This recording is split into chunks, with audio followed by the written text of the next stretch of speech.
Britain's royal palaces.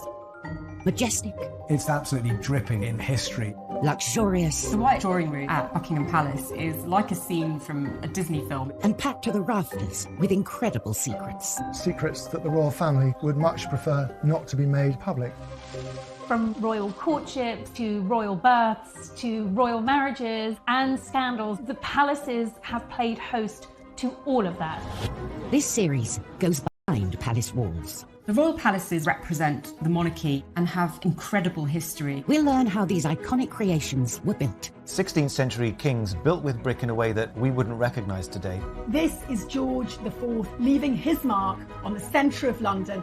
Uncover the spectacular palace art housed within them. The royal collection is vast, and I mean vast. It has more than 1 million objects spread across all of the royal palaces. Just imagine what has been collected over centuries. So this collection is unlike any other collection in the world. Discover their gruesome stories. It's an amazing insight into the royals' history, but also our common history. Frankly, if you're going to cut the head off a king, it's got to be done in a palace. And relive the recent events that shaped the modern royal family.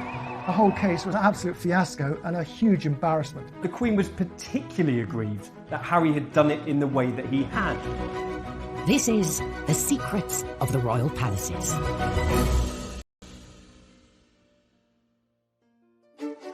This time, a conversation between the Queen and Diana's butler is kept secret, landing him in the Old Bailey. I just felt as if I betrayed the princess's legacy, when all I'd ever wanted to do was protect her. We explore the royals' hidden getaway, the vast estate of Balmoral. They can walk for 4 or 5 hours and not come across a living soul. We discover that Henry VIII's great lost palace was a stadium for violence. What he does when he restores Whitehall Palace is he makes sure it has to have its own special cockfighting pit. And we reveal the secret story behind one of the most iconic statues in the country. To their astonishment, they found out that it was actually one of Queen Victoria's own daughters. And royal protocol is tested with President Trump's state visit to Windsor Castle. There was a lot of nervousness about how Trump would behave. All eyes were on him.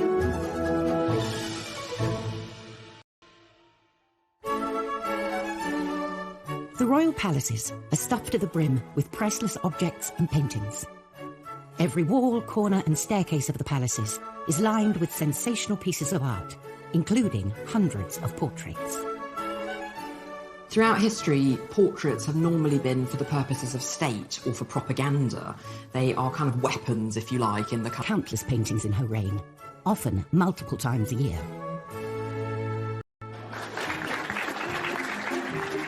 She has a room in Buckingham Palace, the Yellow Drawing Room, that is specifically set up for artists. And I suspect that she takes the view that sitting for a portrait painter is an occupational hazard.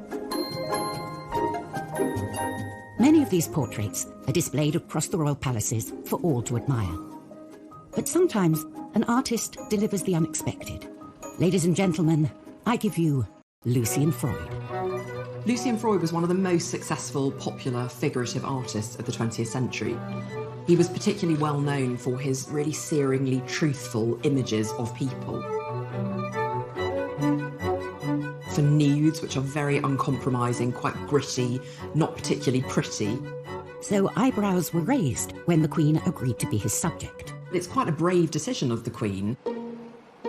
Freud offered to paint the Queen for free. And after years of secret negotiations, the Queen accepted. He kept insisting that the Queen would need to come to his studio, and he was asking for at least 72 sittings. The Queen, of course, is a phenomenally busy woman. She doesn't normally give more than a handful of sittings to any one portrait painter. Eventually they compromised.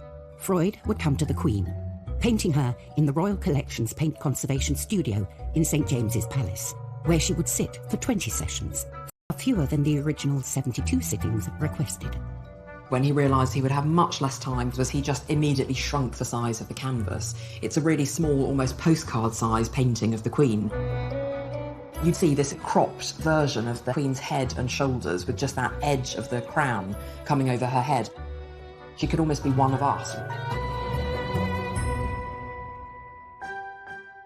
The finished piece, a small headshot, just 9.5 inches by 6 inches, caused quite a stir when the public got its first glimpse in December 2001. It was definitely a Marmite moment. People loved it, people who hated it, and nobody was in between. You had some newspapers saying it was deep and exploratory, and then you had others saying it was an absolute travesty, and how could this thing be let out in public? He's not exactly a flattering portrait painter. But there was a secret reason the portrait didn't look quite right. Freud's painting hadn't gone to plan.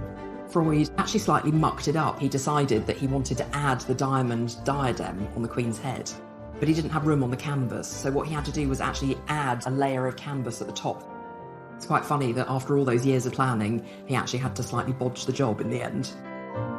What the Queen thought, work of art, but he gave it to her, and I think it's one of the most valuable things in her collection. The Queen doesn't actually own the priceless art and artifacts that are given to her. As sovereign, she holds them in trust for her successors and the nation. And the same is true of her palaces. Windsor Castle, Buckingham Palace, St James's Palace, Holyrood House, they are all owned by the country, the state. The only two royal residences that the Queen actually owns are beautiful Sandringham Estate in Norfolk and Balmoral in Scotland. For nearly 170 years, Balmoral has been the royal family's secret retreat in the Scottish Highlands. Balmoral is very Scottish. It's set in the most beautiful countryside in the Highlands of Scotland. The royal family's annual summer holiday here is a time for them to embrace all things Scottish. So you'll quite often kind of be woken up with the sounds of bagpipes. Being a Scot, that's something I wouldn't mind actually having a piper wake me up.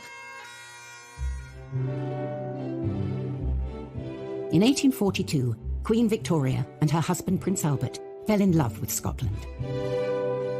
She was infused by the romance of Scotland. She loved it, and so did Prince Albert.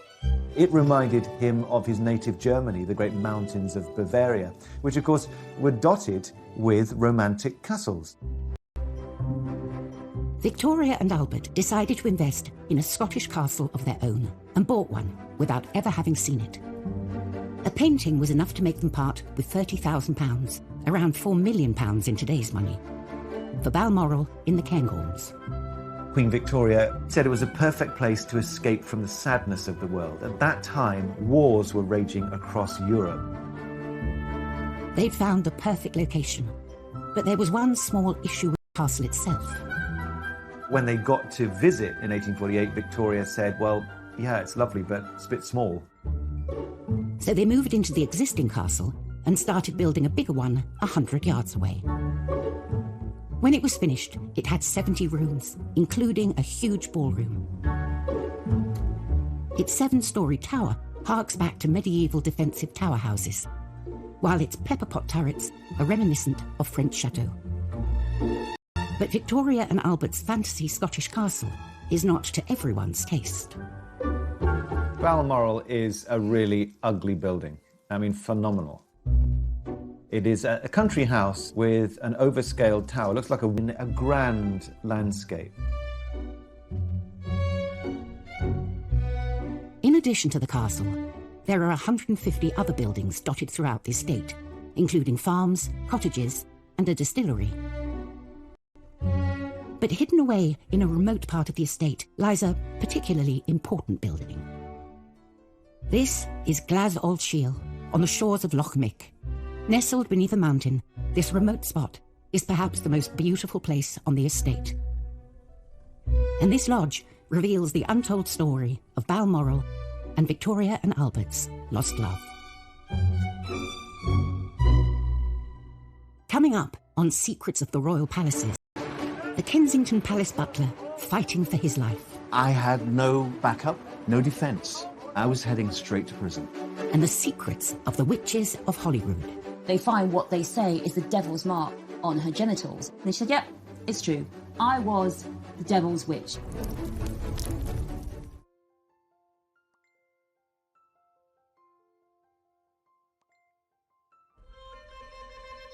Each royal palace is as unique as monarch who lived there. George IV's Buckingham Palace was designed as a showpiece which would dominate London, while William III's Kensington Palace was built outside of London as he suffered from asthma and wanted to avoid the pollution. But none of the palaces are as closely associated with a particular monarch as Queen Victoria's Balmoral Castle. Balmoral, the royal Scottish retreat. It's not just a house, it's a 50,000-acre estate. That's almost twice the size of the city of Manchester. Balmoral is hundreds of acres of nothingness with nobody. They can walk for 4 or 5 hours and not come across a living soul. Queen Victoria and Prince Albert bought the estate as their ultimate secret love nest, a place where they could get away from the court and be together. It's what they were buying into at Balmoral. It was a way of life. It was an escape from royal duty and ceremonial and stuffy staterooms and interfering prime ministers. This was their pad. It was where they could indulge in their hobbies. Here, Albert would stalk deer and Victoria would paint. But all that came to an end in 1861 with Albert's premature death. Victoria was devastated. She retreated from the world and found solace at Balmoral. And here on the shores of Loch Mick, she built what she called her widow's house, where she could mourn in peace. It was an additional place where she associated to it. It became hers, her widow's cottage. And it just shows the depth, I think, of her despair and her need to escape. And it was at Balmoral that she found a place to do that.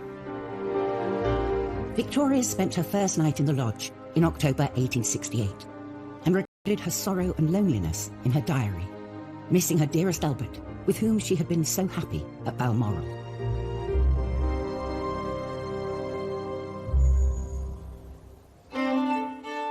In recent years, this lodge has been a favourite spot for royal picnics, and sometimes they open it to non-royals.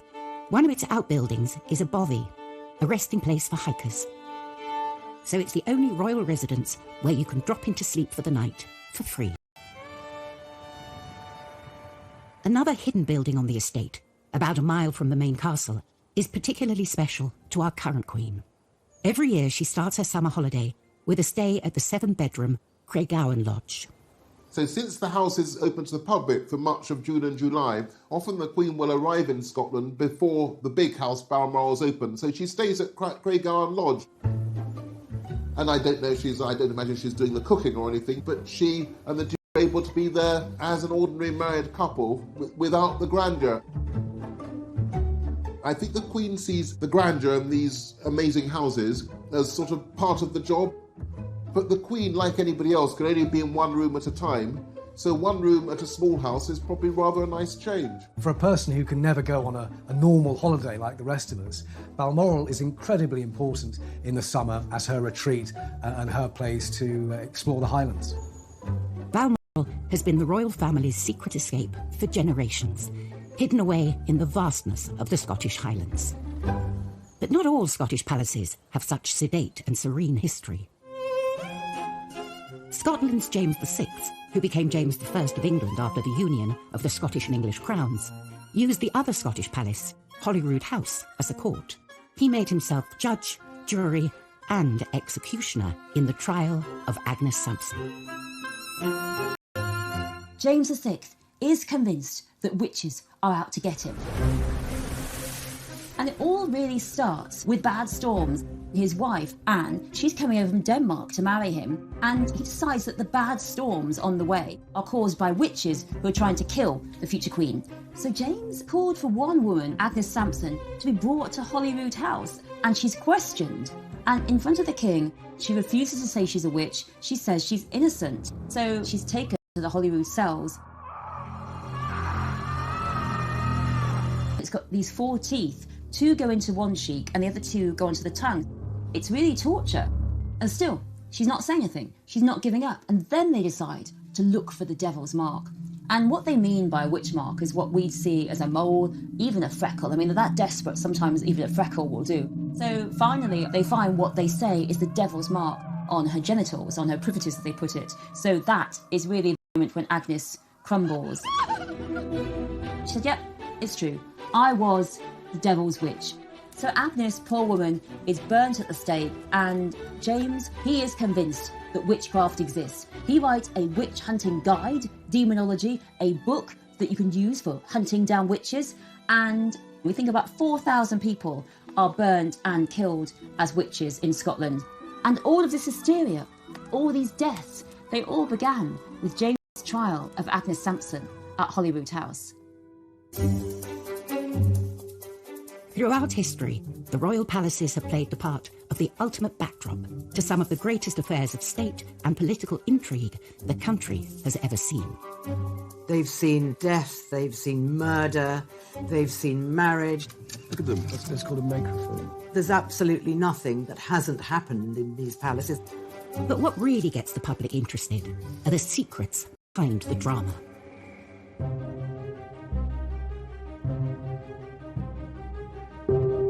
June 1998, Kensington Palace. 10 months after Princess Diana's death, her former butler, Paul Burrell, is spotted by the police.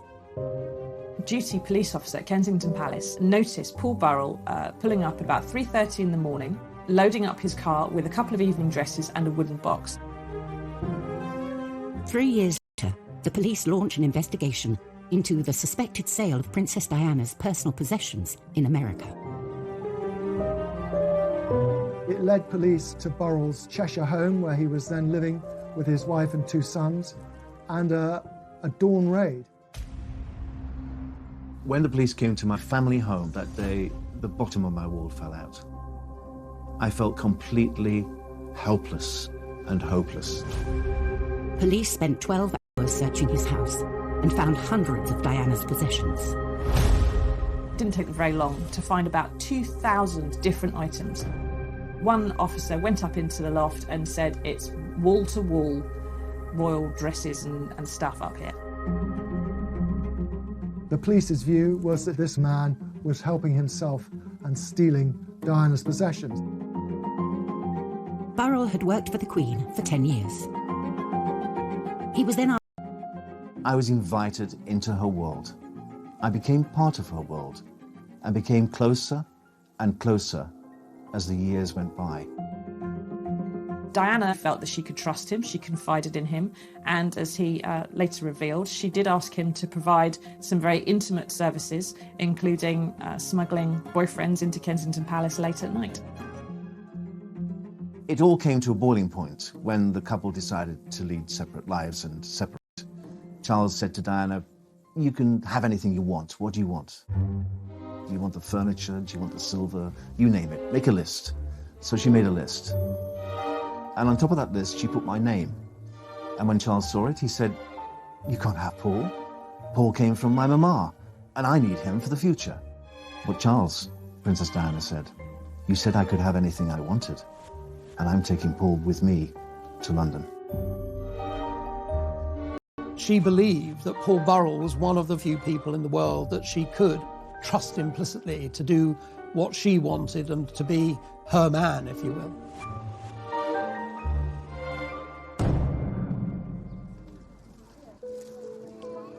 After Princess Diana's tragic death in 1997, Burrell was heavily involved in sorting her belongings at Kensington Palace.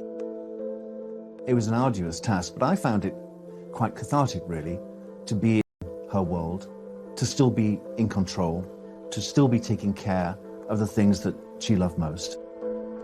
But Paul felt members of Diana's family were deliberately destroying her legacy, getting rid of material they didn't want the public to discover.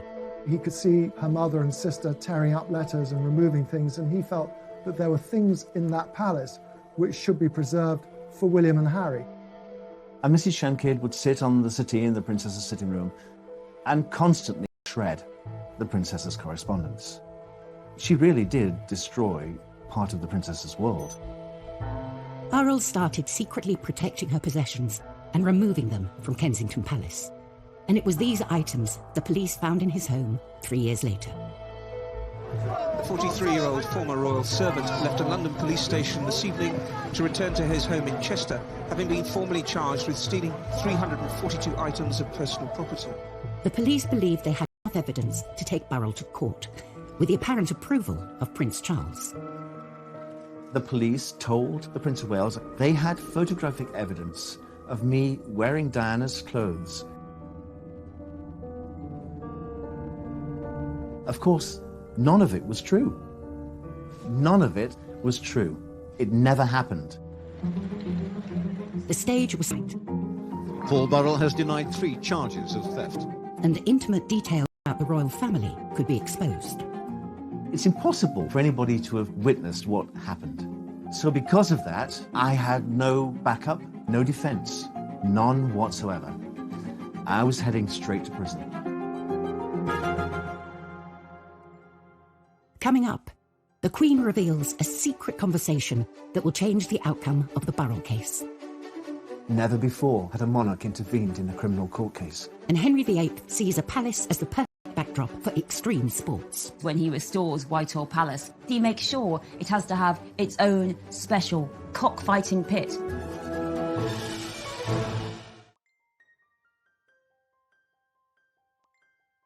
In that palace, which should be preserved for William and Harry.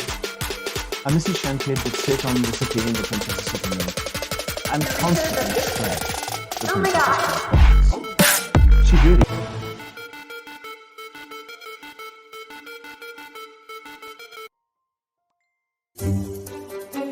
Behind the pomp and glamour of the British royal running. Very rarely do any of these backroom staff make it into the headlines. But in October 2002, all that changed with the trial of Princess Diana's former butler, Paul Burrell.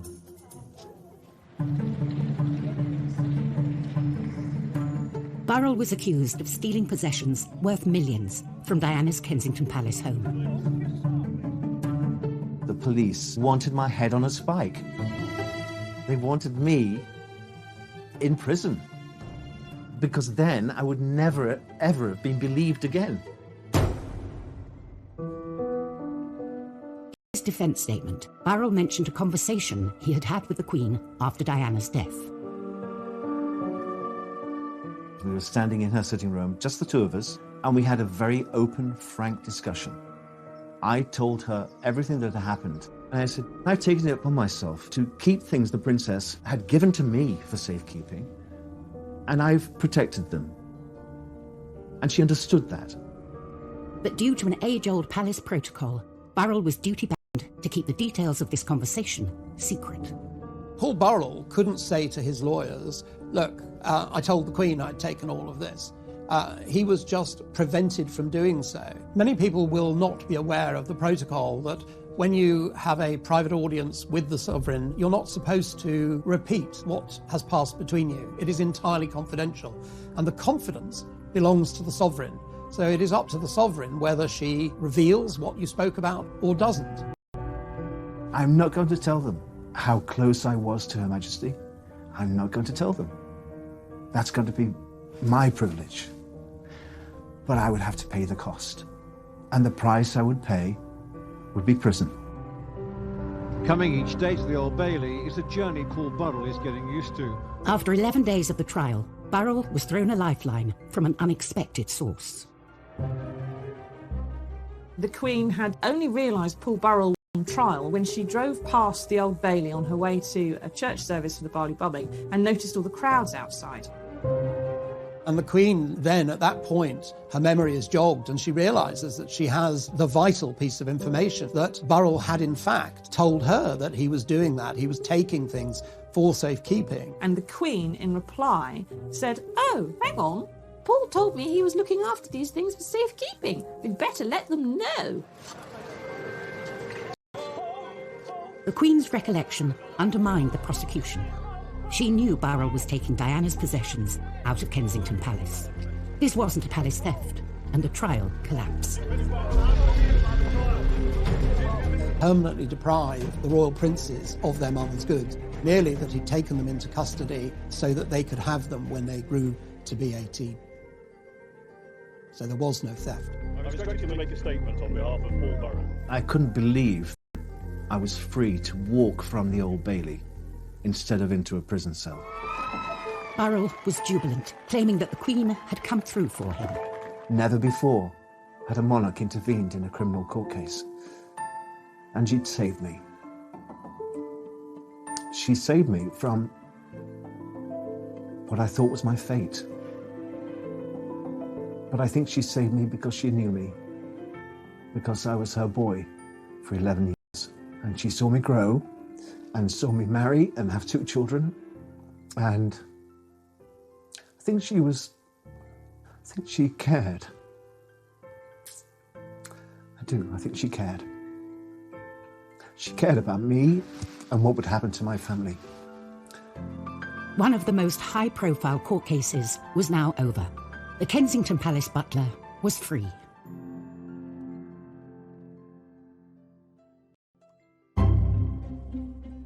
Henry VIII's great lost royal residence, Whitehall Palace, stood in the heart of the British establishment before it was destroyed by fire in 1698. This palace was built for excitement. It was a pleasure palace, thanks largely to the cockpit at court. Henry VIII's Whitehall Palace, it wasn't what we'd imagine to be a palace. There were 4 tennis courts and a tilt yard for doing jousting. Henry VIII was a great sportsman, and when he was outside London in Hampton Court or Windsor, he went out hunting. And when he was in London, the sport he did was watching animals beat each other up to death. Cocks, bears and dogs. Actually, cockfighting had really been wearing down in its popularity. Henry comes to the throne and cocks are back.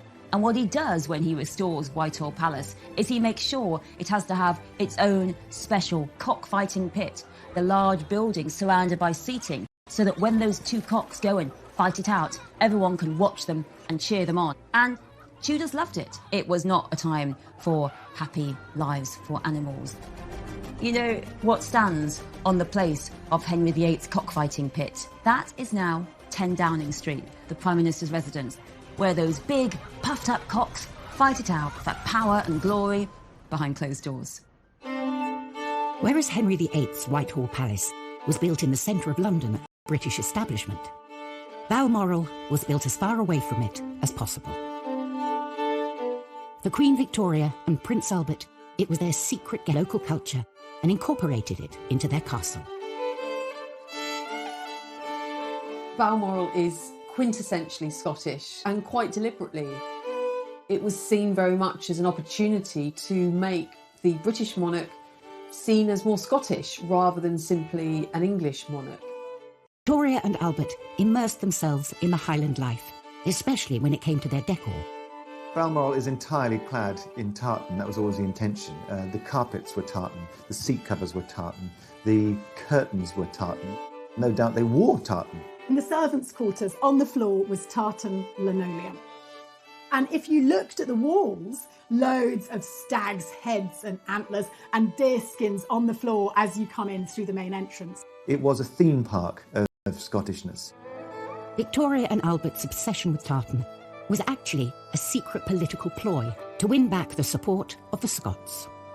In the middle of the 18th century, Victoria's great-great-grandfather, George II, had invoked the massacre of Glencoe. Tartan was banned. Any affiliation with Scots or Stuarts against the English kingship was treasonous. And so for Victoria to start to rebind the links with the people of Scotland went down really well. A century and a half later, have our modern royals torn out the tartan? Few had seen inside this private home until 2013, when New Zealand's Prime Minister John Key broke protocol and shared a photo of the Queen's private living room. And what you see there is a glimpse of an interior which was undoubtedly familiar to Victoria and Albert. I mean, their own portraits, Victoria and Albert, still either side of the fireplace that they commissioned and saw built. There are still tartan carpets wall to wall there. Some of their furniture still survives in situ. It's simply been comfortably updated through time, and I rather like that. While in Balmoral, you can walk for miles without bumping into another living soul.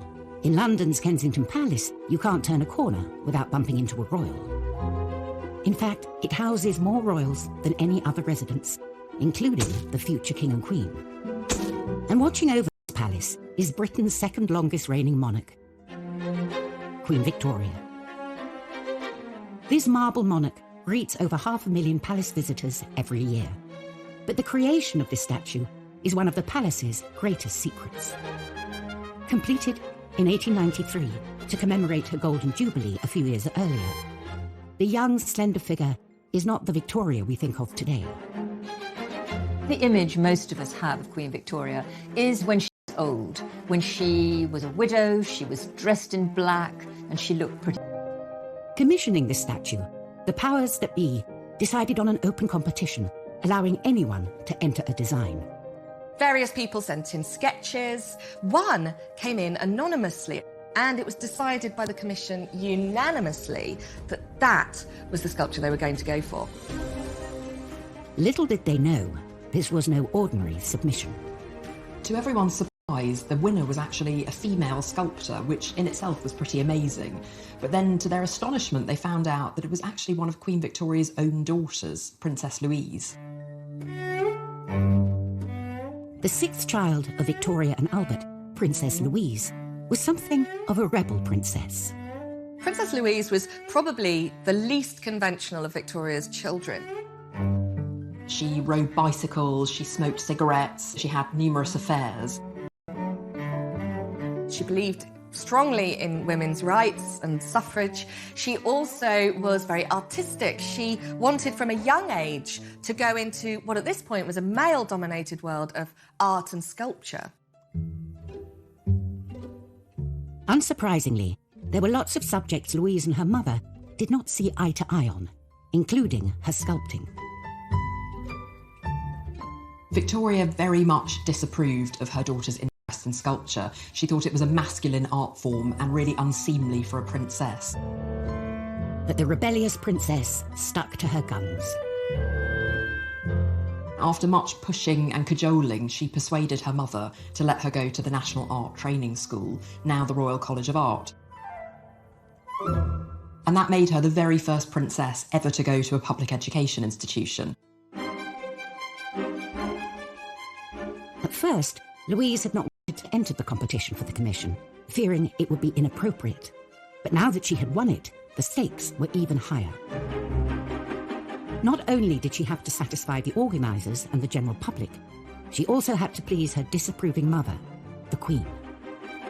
Everyone would have had an opinion about the sculpture, and lots of people would have been waiting for Louise to fail, particularly feeling that a woman sculptor wasn't appropriate and a member of the royal family.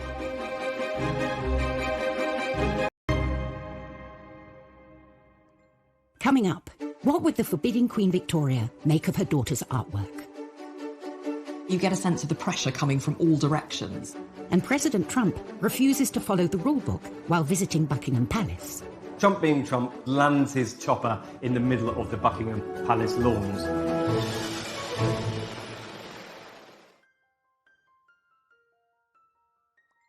Now the Royal College of Art. Kensington Palace houses more royals than any other residence. You've got Princess Eugenie and her husband Jack Brooks back there. Of course, you've got the Cambridges at Apartment 1A and the Gloucesters. I mean, the royals are very much packed in to Kensington Palace. And they're all watched over by the young Queen Victoria, thanks to a controversial statue designed by her daughter, Princess Louise. The rebellious sixth child of Queen Victoria had secretly entered and then won a competition to create a sculpture of her mother at Kensington Palace. Now, she had to deliver. Louise herself lived in Kensington Palace, and that's where she'd set up her studio. It, of course, was the palace in which Queen Victoria had been born, so you get a sense of the pressure coming from all directions. The statue had been commissioned to mark Victoria's Golden Jubilee. Louise had to go through source material in order to reconstruct what Queen Victoria would have looked like at her coronation. This was a task of epic proportions, and the princess rose to the occasion. Like any other wealthy artist at the time, Louise had studio assistants to help her, but she made the maquettes, the small-scale mock-ups. This would have gone to a professional carver, who then would have translated it into that wonderful Carrara marble.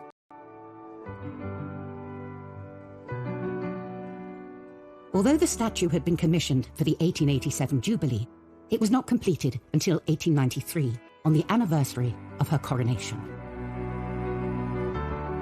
Victoria herself unveiled the statue, but would she like it? She said, "It gives me admirably designed and executed by my daughter." The rebel princess had pulled it off. The Queen loved the statue. Princess Louise carved several other public statues, but her best known is the one she made to stand here, guarding her mother's childhood home.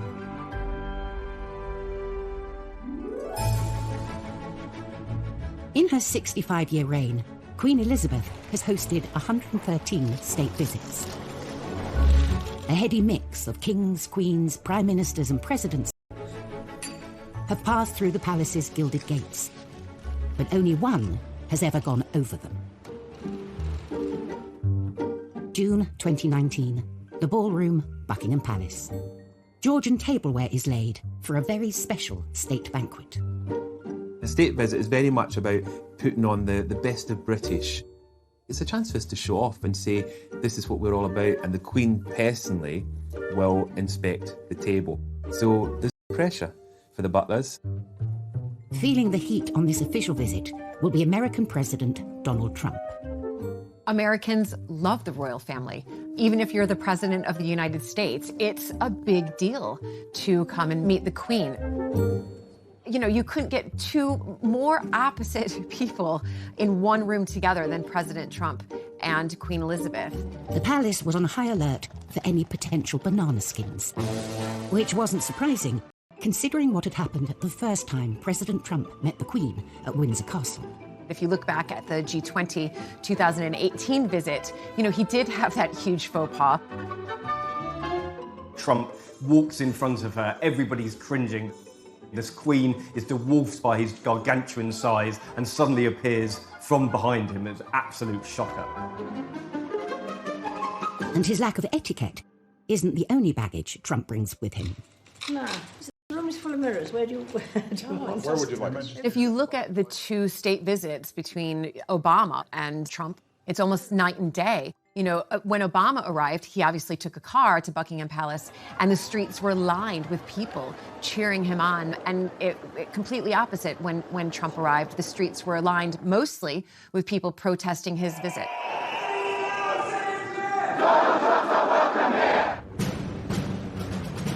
To avoid the anti-Trump protesters, the president decided on an entrance nobody else had done before. He was the very first president to fly in on a helicopter for a state visit. Trump being Trump, flies over the protesters, lands in the middle of the Buckingham Palace lawns. All the journalists, including myself, were stationed on the lawn. Emerges from the helicopter. He thought he was going to meet the Queen, but it was Charles and Camilla who were the first to meet him.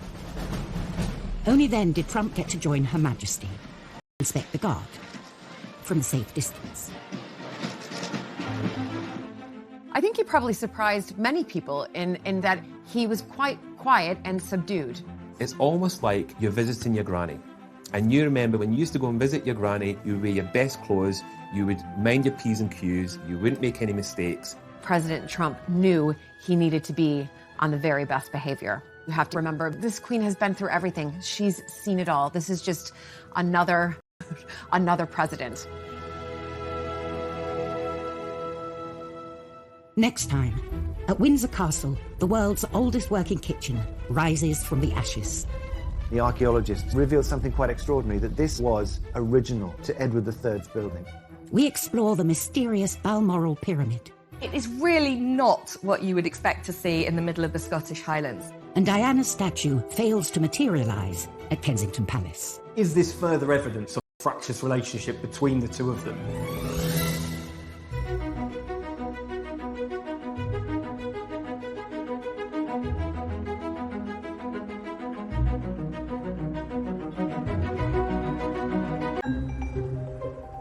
Britain's royal palaces. Majestic.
Freud actually slightly mucked it up. He decided that he wanted to add the diamond diadem on the Queen's head, but he didn't have room on the canvas, so what he had to do was actually add a layer of canvas at the top.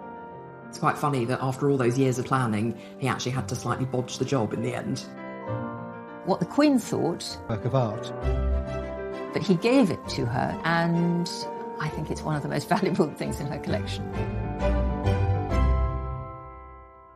The Queen doesn't actually own the priceless art and artifacts that are given to her. As sovereign, she holds them in trust for her successors and the nation. And the same is true of her palaces. Windsor Castle, Buckingham Palace, St James's Palace, Holyrood House, they are all owned by the country, the state. The only two royal